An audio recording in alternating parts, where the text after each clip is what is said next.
What is this world coming to? There were a couple pretty decent movies from DC and I thought the culmination was going to be Justice League, Crisis on Middle-earth's Part 1. This felt like the epitome of what the entire DC animated movie collective built to. This was the upswing to god-awful entries recently like Green Lantern, Beware My Power. I'm pleasantly surprised that DC is allowing the writers time to let the story cook. I knew out the gate that this was going to be kind of a slower pace. There was a lot going on with the first movie, developing a lot of time to building the first act. Fortunately, the pacing of the first part allowed the second part to put more exposition in place and build up the growing threat of the antimatter waves, as well as the existence behind it, the anti-monitor.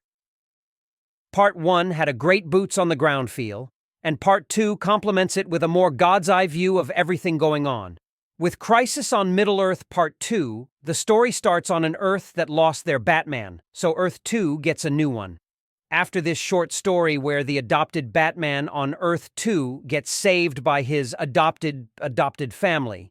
And of course, Batman is salty that he had someone help him. The really cool thing here is that we get a look at Terry McGinnis and Batman Beyond on this Earth.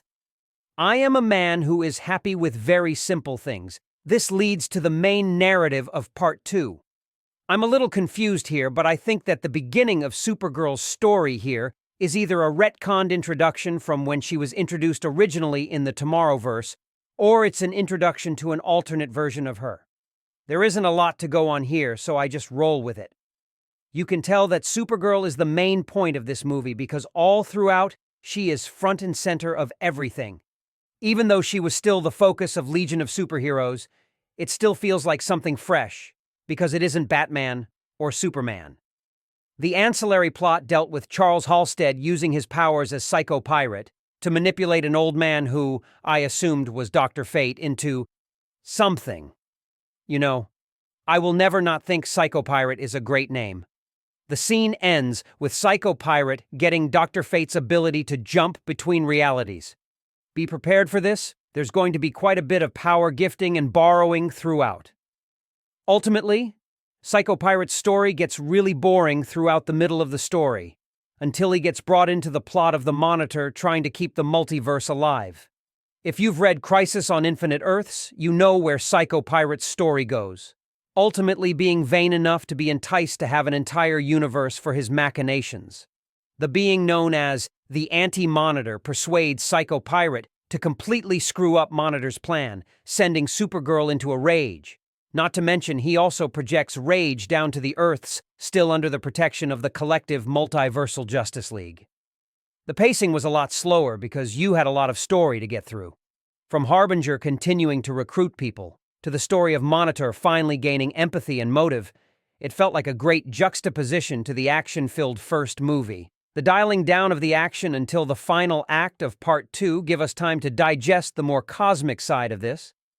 Yeah, the boots on the ground will work for the first and probably third parts, but we needed more. While this isn't the best movie DC has put out, this is a great companion to Justice League, Crisis on Middle-earth's Part 1. I feel like that once all 3 parts are released, this will be a great series to take in at once.